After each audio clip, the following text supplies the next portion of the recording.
Hi, it's Chef Rick and today I'm making Coronation chicken. Going to start with one large brown onion. Wouldn't be a Chef Rick video, would it, if it didn't have an onion being chopped up in it? But this is pretty much most of the only chopping we have to do. If you've not seen one of my videos before, here's how we chop an onion. So you chop off the top part, you keep that bit there, the root, that bit, you keep that intact. You can chop down through the middle of it like this. But don't chop it off, otherwise that's how the kind of chemicals get released and you end up crying chopping onions. So if you don't want to cry when you're chopping onions, keep that root nice and intact. Peel off the skin, and now just take one of these halves of onions and chop down right the way to the chopping board, but you can see not going right to the very back of the onion where the root is, and it kind of stays all nice in one place. See, watch this last one, move everything out of the way, then chop down, otherwise it could go into your thumb. This is how to chop into quite fine onions. So you see my fingers are staying on the top, so if that knife slips, my fingers are nowhere near it. You could put another slice in there, but I'm not going to bother this time. And now we're just going to cut down here. Take your time doing this, close to the edge, and you're going to get really lovely finely chopped onions. If you wanted to mince them, you then just go side by side. Don't worry about if you want to mince them, we don't need to in this video. The remaining little tip near the root, again, do the same thing, just chop that down through it, and then just work your way down this side. Just gets the most out of it, eliminates waste. That bit there, get rid of it, throw that in a bin, no more tears. That's a large brown onion chopped up.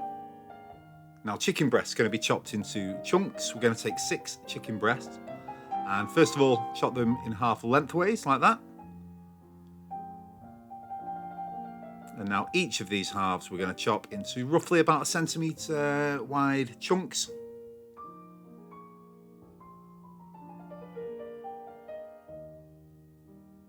There you go. Just like that. Do that with all of the chicken.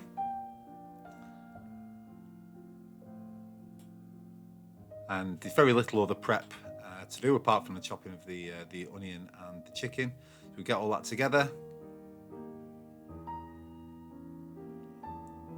Now here we go. So start with kind of a low to medium heat there. Biggest pan you've got. Butter.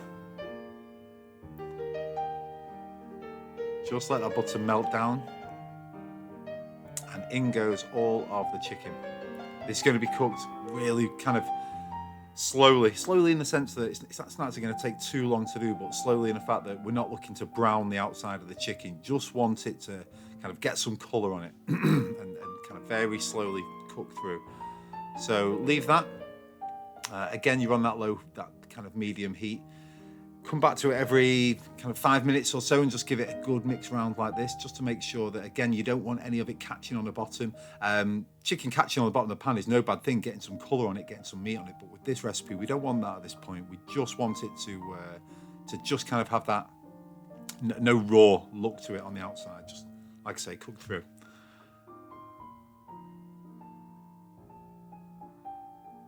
So you can see how much more of it now is it's the bits that have been touching the bottom of the pan as well, of course. For this last one, I'm going to put a lid on it just so it can kind of steam for a little bit and get some colour on it, or get some of the outside looking a bit better, and there we go. So there's going to be liquid coming off the chicken as well, all going within that butter. But you can see now, look, it's all very much just cooked through, but there's no colour on the outside. You can get that off the heat, and then very carefully with a slotted spoon, remove the chicken. But you want to leave all that kind of buttery, chickeny, almost stock, if you like, in the pan.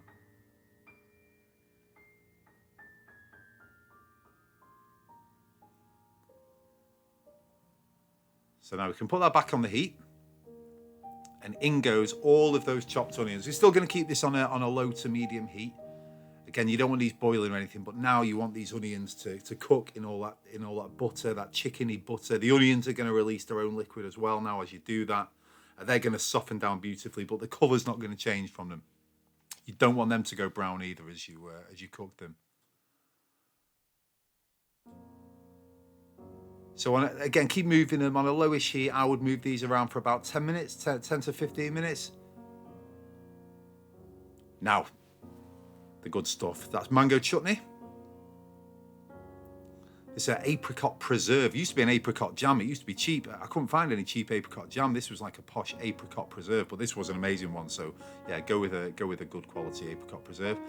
Tomato puree and a medium curry powder. Medium is perfect, honestly. This is absolutely fine. Go mild if you really don't like heat, and go hot, of course, if you want it a little spicier. But even a medium curry powder here this is not a spicy dish. It's mild as a korma, I would say. Give that a really good mix round, and that's going to be like a paste. And now these onions, again, these have been super softened now for about 15 to 20 minutes. Again, just in that lovely buttery chickeny stock. Not getting anything burning or catching, but in goes that paste, and we're going to give that a really good mix round.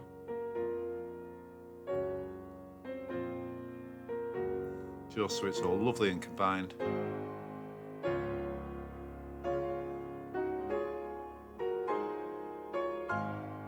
Smells fantastic, of course. I always tell everyone how nice these dishes smell when I'm watching them back on, when I'm editing them, but they do. This one does smell absolutely fantastic.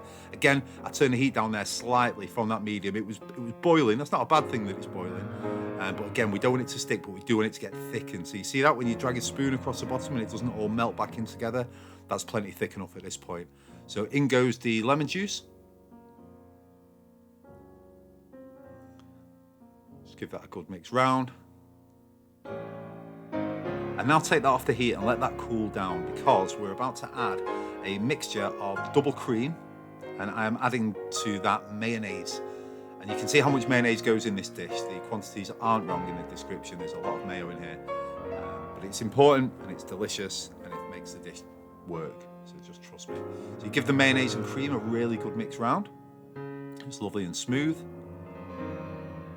And now that that's cooled, so that's all of your lovely onion mixture has cooled down, add that mayonnaise and cream and give that a really good mix round till it's all lovely and combined. This is where the first pop of colour comes into it, and it's a lovely part of the process. This is an old family recipe, by the way. I know a lot of people say, old family recipe. Our family has got one old recipe, and it's this. And it's written on a tatty old piece of paper. It's in my mum's head, but it's written down on a piece of paper. So whenever me and my sister want it, we're always like, have you got that recipe? Have you got the Coronation chicken recipe? So now I can put it down on video for everyone. In goes the chicken. And the chicken goes into that. Give it a really good mix round till it's all covered. Put a lid on it and leave it overnight.